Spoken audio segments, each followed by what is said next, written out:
देखो बेटा, अब ये जो लेटेंट हीट का फंडा है ये क्या होता है, सबसे पहले इसको जान ले बेटा। लेटेंट हीट का अर्थ होता है कि कोई भी सब्सटेंस है, लेट से बर्फ है, बर्फ मतलब H2O सॉलिड।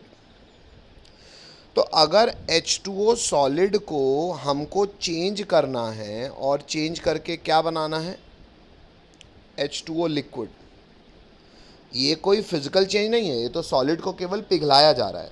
तो सबसे पहली बात जो आपको पता होनी चाहिए बेटा, कि सॉलिड को लिक्विड में कन्वर्ट अगर करना पड़ेगा तो कोई चीज़ सॉलिड क्यों होगी सर? कोई चीज़ सॉलिड इसीलिए होगी क्योंकि कॉन्स्टिट्यूएंट बहुत पास पास होंगे। मान लो हर बॉल H2O मॉलिक्यूल को रिप्रेजेंट कर रहा है, तो मॉलिक्यूल जब बहुत पास पास होंगे तो सॉलिड होंगे। मॉलिक्यूल को दूर करना है तो वो लिक्विड बन जाएंगे, ऐसा ही है ना। Hello, hello. तो बेटा, जो इनके बीच के अट्रैक्शन फोर्स को आपको घटाना था वो आप घटा कैसे रहे हो? टेम्परेचर देके। वो टेम्परेचर देके एक्चुअली पता क्या हो रहा है, इसको ऐसे मान के चलो कि इनके बीच में ये जो इसको मान लो एक रस्सी बांध रहा हूँ मैं। ये रस्सी ना पहले बहुत मजबूत थी, इस रस्सी को छिल छिल के हमने पतला किया जिससे दूर हो पाए। अच्छा, क्या बेटा ये मॉलिक्यूल्स ने कोई एनर्जी ली? नहीं सर, सारी की सारी जो हीट अभी आदमी देगा वो किस में लग जाएगी? इनके बीच में इंटरमॉलिक्यूलर अट्रैक्शन फोर्स को कमज़ोर करने में। तब ना कोई चीज़ दूर जाएगी, सॉलिड से लिक्विड जाएगी। कहने का अर्थ है कि बेटा कभी भी स्टेट चेंज होता है ना, जैसे कोई चीज़ सॉलिड से लिक्विड बन रही है, तो जब तक, जैसे सॉलिड से लिक्विड होना किस टेम्परेचर पे होता है? पानी के लिए मैं आपको शायद पता भी होगा बेटा, ये 0 डिग्री सेल्सियस में होता है। बेटा जैसे ही बर्फ़ 0 डिग्री सेल्सियस में बन जाती है ना, उसके बाद उसका टेम्परेचर नहीं बढ़ता। कब तक नहीं बढ़ता? जब तक सारा का सारा बर्फ़ क्या ना बन जाए, पानी ना बन जाए। हेलो, मतलब सर टेम्परेचर तब तक नहीं राइज होगा, भले तुम इसको हीट देना शुरू कर दो। तुम यहाँ पे टेम्परेचर हीट देना चालू कर दो। हीट को हम कैसे दिखाते हैं? ऐसे ट्रायंगल के साइन से। तो भले तुम ट्रायंगल का साइन लगा दियो, मतलब तुमने हीट देना चालू कर दिया, लेकिन जब तक पूरा का पूरा सॉलिड आइस लिक्विड वाटर में कन्वर्ट नहीं होगा, टेम्परेचर राइज नहीं होगा। ये बात समझ में आती है? Hello, hello, hello. अच्छा, इसको एक बार और मैं फ़ोटो से भी समझा देता हूँ कि मान लो मेरा ये आइस के क्यूब्स पड़े हैं। ये आइस के क्यूब्स कितने टेम्परेचर पे पड़े हैं मेरे पास? 0 डिग्री सेल्सियस में।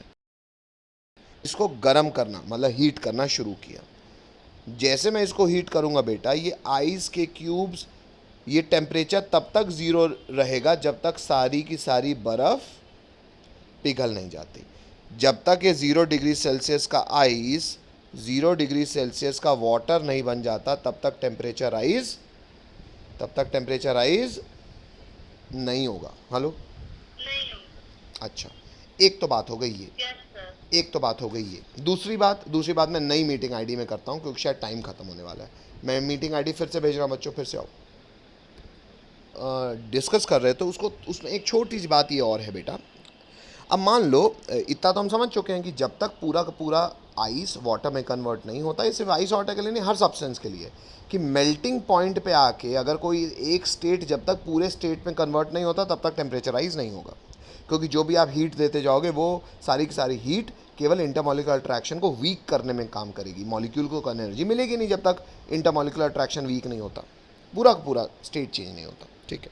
दूसरी चीज़ बेटा, एक काम, एक शब्द होता है उसको कहते हैं लेटेंट हीट। अब लेटेंट हीट कैसे बेटा? मान लो मेरे पास बर्फ़ है, हालांकि in general latent heat define की जाती 1 किलो के लिए। क्या? कि 1 किलो बर्फ़ को मान लो एग्जाम्पल के तौर पे कह रहा हूँ, 1 किलो बर्फ़ को मैंने एक्स कैलोरी हीट दी, उससे क्या बन गया वो? उससे वो 1 किलो पानी बन गया। तो जो एक्स अमाउंट मैंने दिया है ना बेटा, ये एक्चुअली कहलाएगा latent heat of fusion of ice. लेकिन ये काम कब होगा बेटा? आइस वाटर में कन्वर्ट कब होगा? 0 डिग्री सेल्सियस में होगा। क्या आइस में वाटर में कन्वर्ट हो सकता है -2 डिग्री सेल्सियस में? नहीं। अगर आइस को तो -2 डिग्री में सेल्सियस में रखोगे तो पहले -2 से 0 तक वो एनर्जी खाएगा, क्या करने के लिए? टेम्परेचर बढ़ाने के लिए। हेलो, ये बात समझ पा रहे हो ना बच्चों? स्टेट चेंज हमेशा मेल्टिंग पॉइंट पे ही होता है। Hello, hello, hello. Yes sir. अच्छा, तो ये 0 डिग्री सेल्सियस में ही हो पाएगा, अन्यथा नहीं, है ना। तो 0 डिग्री सेल्सियस मतलब एट इट्स मेल्टिंग पॉइंट, पर्यावरण के टेम्परेचर प्रेशर पे, मतलब भगवान के प्रेशर के अंतर्गत। क्यों? अगर प्रेशर बदलोगे तो भी वैल्यू बदल जाएगी। तो हम प्रेशर क्या रखते हैं? Atmospheric pressure 1 atm।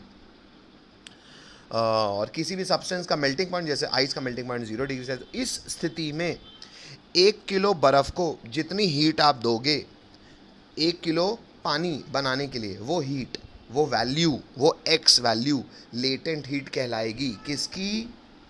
बर्फ़ की। Hello hello hello.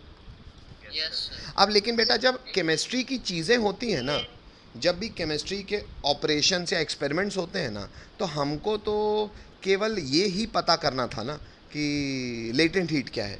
तो लेटेंट हीट निकालते समय आदमी एक्सपेरिमेंटली पता है क्या करता है? क्यों 1 किलो पे पैसा खर्चा करे?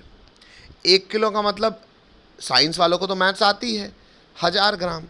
तो बेटा कोई काम अगर 1000 ग्राम में अगर किसी को 10,000 रुपये लग रहे हैं, तो 1 ग्राम में कितना पैसा लगेगा नहीं निकाल पाओगे क्या? 10 रुपये। Hello hello. तो जब तुमको यही निकालना था कि 1 ग्राम के लिए कितना लग रहा है, तो इन जनरल आदमी पता है क्या करता है? 1 किलो के लिए काम नहीं करता, 1 ग्राम के लिए कर लेता है। क्यों? सस्ता पड़ जाता है। नहीं समझ रहे? Hello hello. अरे यूनिटरी मेथड लगा देंगे यार। तो इसलिए कभी भी आप वैल्यू को देखते हो ना, तो वो जनरली 1 ग्राम में लिखे रहते हैं, तो उसमें टेंशन नहीं लेनी है। अगर आपसे कोई लेटेंट हीट पूछेगा तो हो गया, हम पर केजी बता सकते हैं, यूनिटरी मेथड ना लगाना है तो। लेकिन अगर डेफिनेशन कहती है पर केजी, लेकिन एक्चुअली आदमी जब वैल्यू लिखता है तो पर ग्राम में मेंशन कर देता है। तो ये एक ऐसा अनकहा गया सिस्टम है जो साइंस भी इकोनॉमिकल होने के लिए यूज़ करती है, क्योंकि साइंस चलाने में भी पैसा लगता है ना। बात समझ में आती है? हेलो।